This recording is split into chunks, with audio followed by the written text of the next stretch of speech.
पूर्णिमा व्रत कथा। माता यशोदा ने एक बार भगवान श्री कृष्ण से पूछा, हे कृष्ण, तुम समस्त देवताओं की स्थिति एवं संहार के कर्ता हो तथा जगत के पालन करता हो। यदि कोई ऐसा व्रत हो जो स्त्रियों को हमेशा सुहागिन रखने वाला हो और अवैधव्य करने वाला व्रत हो तो उसका वर्णन कीजिए, जिसको करने से समस्त मनोकामनाएं पूर्ण होती हो। तब भगवान श्री कृष्ण बोले, हे माता, आपका प्रश्न उचित है। मैं एक उत्तम व्रत का वर्णन करता हूँ। कृपया आप इसे ध्यान पूर्वक श्रवण करें। स्त्रियों को सुख सौभाग्य की प्राप्ति हेतु पूर्णिमा का व्रत करना चाहिए। इस व्रत के पुण्य फल से स्त्रियों को सुख सौभाग्य एवं संपत्ति की प्राप्ति होती है। यह व्रत सुहाग की रक्षा करने वाला है एवं भगवान शिव को अत्यंत प्रिय है। माता यशोदा जी ने प्रश्न किया, मृत्यु लोक में कब एवं किसने यह व्रत किया था? इस व्रत का विधान क्या है जिससे भगवान शिव प्रसन्न हो जाएं? तब भगवान श्री कृष्ण ने कहा, भूमंडल पर अत्यंत विख्यात नाना प्रकार के रत्नों से परिपूर्ण एक नगरी थी। नगरी का नाम था कांतिका। कांतिका नगरी में धनेश्वर नाम का एक ब्राह्मण रहा करता था। धनेश्वर की पत्नी अत्यंत सुलक्षणी थी। उसका नाम रूपवती था। वे दोनों निसंतान थे, जिसके कारण सदैव दुखी रहते थे। एक दिन उनकी नगरी में एक जटाधारी योगी का आगमन हुआ। धनेश्वर के घर अतिरिक्त उस जटाधारी योगी ने अन्य सब घरों में भिक्षा मांगी तथा रूपवती के घर भिक्षा नहीं मांगी। उसके उपरांत वह जटाधारी योगी गंगा के तट पर जाकर वहां प्राप्त की हुई भिक्षा को गंगा जल से धोने के बाद उसका सेवन कर लिया। उस योगी को ऐसा करते हुए धनेश्वर ने देख लिया। स्वयं की भिक्षा का अनादर होने के कारण धनेश्वर का हृदय व्यथित हो गया तथा उसने योगी से प्रश्न किया, हे द्विजोत्तम, आपने सभी घरों से भिक्षा ग्रहण की किंतु मेरे घर से भिक्षा ग्रहण नहीं की। इसका क्या कारण है? कृपया यहाँ स्पष्ट करके मुझे समझाइए। इस प्रकार धनेश्वर के प्रश्न करने पर वे महात्मा बोले, जो निपुत्री के घर की भिक्षा ग्रहण करता है वह पतितों के अन्न के समान वस्तु ग्रहण करता है, क्योंकि उसका सेवन कभी नहीं करना चाहिए। यह सुनकर धनेश्वर अपने भाग्य को धिक्कारते हुए स्वयं की निंदा करने लगा तथा हाथ जोड़कर योगी महाराज से बोला, आप मुझे पुत्र प्राप्ति का कोई उपाय बताने की कृपा करें। मैं धन्य धान्य से समृद्ध हूँ, किंतु मुझे कोई संतान नहीं है। यह सुनकर जटाधारी योगी ने कहा, जा देवी चंडिका की पूजा अर्चना एवं आराधना कर। ब्राह्मण ने घर आकर संपूर्ण वृत्तांत अपनी पत्नी रूपवती से कहा तथा तप करने हेतु वन की ओर प्रस्थान कर गया। वन में उसने देवी चंडिका की आराधना की। 16 दिवस व्रत करने के उपरांत देवी चंडी ने धनेश्वर को दर्शन दिया और कहा, हे धनेश्वर, जा, तुझे एक पुत्र प्राप्त होगा। यथाशक्ति चून के अर्थात आटे के दीपक प्रज्वलित करना। प्रतिदिन एक दीपक बढ़ाते जाना। इस प्रकार पूर्णिमा पर 32 हो जाने चाहिए। इस व्रत के विषय में तुम अपनी पत्नी को बताना। अब आम के वृक्ष पर चढ़कर शीघ्र अतिशीघ्र एक फल लेकर जाओ। वह फल अपनी पत्नी को ग्रहण कराओ। वह अवश्य ही गर्भवती हो जाएगी। प्रातःकाल होते ही धनेश्वर आम का वृक्ष खोजने लगा। उसने वृक्ष पर चढ़ने का बहुत प्रयास किया, किंतु वह सफल नहीं हुआ। अतः वह अत्यंत विचलित हो गया। इस संकट के निवारण हेतु वह भगवान गणेश से प्रार्थना करते हुए बोला, हे दयानिधे, मुझ पर दया करो। प्रभु, आपकी कृपा से मेरा मनोरथ सिद्ध हो जाए। इस प्रकार गणेश जी की प्रार्थना करने से भगवान की कृपा से वह वृक्ष पर चढ़ने में सफल हुआ। 3 बार प्रयास करने पर उसे एक फल प्राप्त हुआ, जिसे देखकर वह विचार करने लगा, यह वर से प्राप्त फल है अथवा नहीं।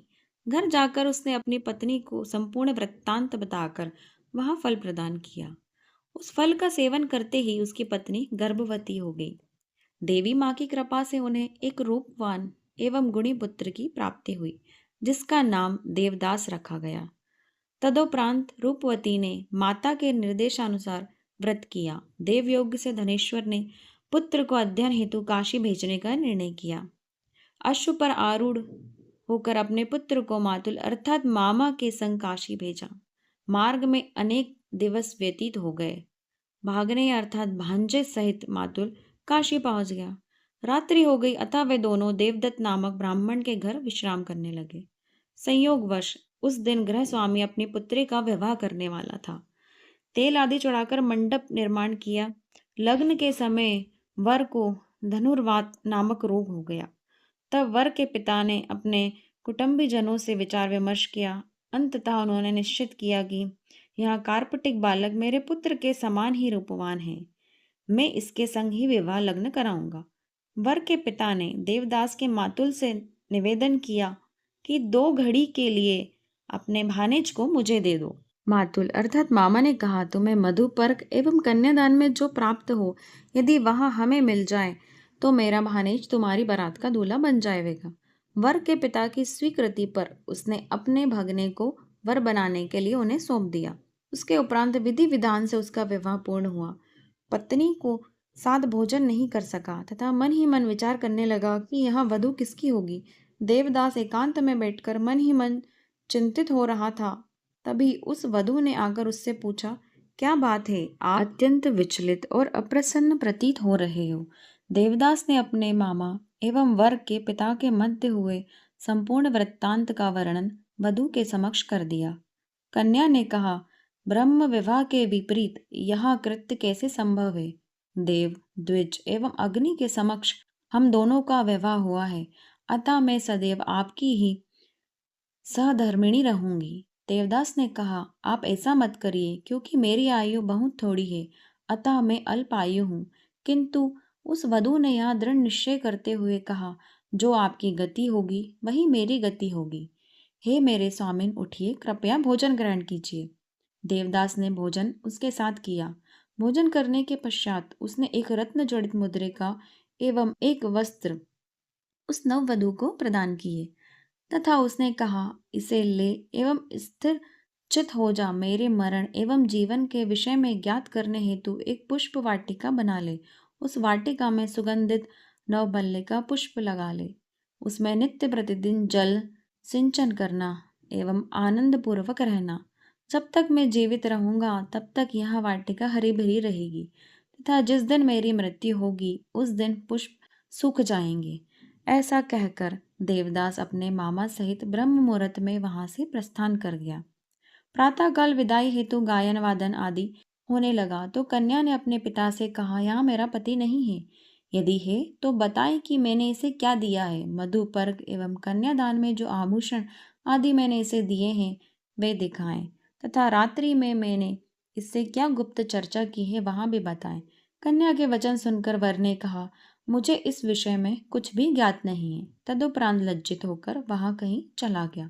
भगवान श्री कृष्ण बोले, वहां बालक देवदास अध्ययन हेतु काशी पहुंच गया। कुछ दिन व्यतीत होने पर उसकी मृत्यु का समय भी आ गया। रात्रि काल में एक काला विषधर नाग उसे डसने के लिए आया। उसने शयन के स्थान चहुं ओर से विष की ज्वाला से ढक लिया, किंतु वह नाग देवदास को डस नहीं पाया, क्योंकि उसकी माँ ने पूर्णिमा का व्रत किया था। तदुपरांत मध्याह्न काल में स्वयं काल उसके प्राण हरने हेतु उपस्थित हुआ तथा उसने अपना मृत्युपाश अर्थात जल में नियुक्त किया, जिसका पान कर देवदास निश्चेतन हो गया। उसी समय माता पार्वती भगवान शिव सहित वहां प्रकट हो गए। देवदास की यहाँ दशा देख माता पार्वती ने भगवान शिव से कहा, हे प्रभु, इसकी माँ ने पूर्व काल में द्वित्रिंशी पूर्णिमा व्रत किया है, जिसके फलस्वरूप आप इस अनाथ को जीवन दान दे। देवी पार्वती के निवेदन पर भगवान शिव ने देवदास को पुनर्जीवित कर दिया। अतः पूर्णिमा व्रत के प्रभाव से यहाँ ब्राह्मण पुत्र मृत्यु से भी बच गया। उधर देवदास की नववधु उस पुष्प वाटिका का अवलोकन करते हुए उसके काल की प्रतीक्षा कर रही थी। उसने देखा कि वाटिका के पुष्प एवं पत्र आदि नष्ट हो गए हैं। वह व्यथित हो ही रही थी कि पुनः उसकी पुष्प वाटिका हरी भरी हो गई। इससे उसे ज्ञात हो गया कि उसका पति सुरक्षित है। वह प्रसन्न होकर अपने पिता से बोली, मेरा पति जीवित है, आप उसे खोजने का प्रयास कीजिए। इधर वधु का पिता देवदास को खोजने हेतु निकला ही था कि उधर देवदास भी काशी से चल दिया तथा यात्रा करते हुए उसी स्थान पहुंच गया जहां उसका विवाह हुआ था। उसके आगमन की सूचना प्राप्त होते ही देवदत्त प्रसन्नतापूर्वक उसे अपने घर ले आया। तदुपरांत सभी नगरवासी भी एकत्रित हो गए। सभी ने विचार किया कि निश्चय ही यही देवदत्त का जमाई है। नववधू ने भी अपने पति को पहचान लिया। सभी ने उत्साह एवं आनंद पूर्वक उसका स्वागत किया। तदुपरांत मामा एवं ससुर ने संग वहां घर के लिए विदा हुआ। उन दोनों ने जाकर धनेश्वर एवं सत्यवती को सूचना दी कि तुम्हारा पुत्र आ गया है। यह सुनकर वे दोनों बोले, हम भाग्यहीनों के प्रारब्ध में पुत्र का सुख कहाँ है। इस पर अन्य लोगों ने भी कहा, यह सत्य है, तुम्हारा पुत्र आ गया है। जब अन्य सभी लोगों ने कहा, तब वे दोनों ब्राह्मण दंपत्ति बंधु बांधवों सहित प्रसन्नता पूर्वक अपने पुत्र का आगमन करने हेतु चल दिए। पुत्र के सकुशल आगमन पर धनेश्वर ने विशाल एवं भव्य उत्सव का आयोजन किया तथा ब्राह्मणों को नाना प्रकार की भेंट दक्षिणा आदि प्रदान की। इस प्रकार धनेश्वर द्वादशी व्रत पूर्णिमा के प्रभाव से पुत्रवान हो गया। श्री कृष्ण कहते हैं, जो भी स्त्री इस व्रत का पालन करती है वह कभी विधवा नहीं होती है तथा जन्म जन्मांतर उसे सुख सौभाग्य की प्राप्ति होती है। यह मेरा वचन है। यह श्रेष्ठ व्रत पुत्र पौत्रादि की वृद्धि करने वाला है। इस व्रत का पालन करने से जो भी मनोकामना होती है वह निश्चित ही पूर्ण हो जाती है। इस प्रकार द्वादशी पूर्णिमा व्रत का विधान तथा कथा पूर्ण होती है। अगर आपको वीडियो पसंद आया तो इसे लाइक करें, शेयर करें और हमारे चैनल को सब्सक्राइब करें।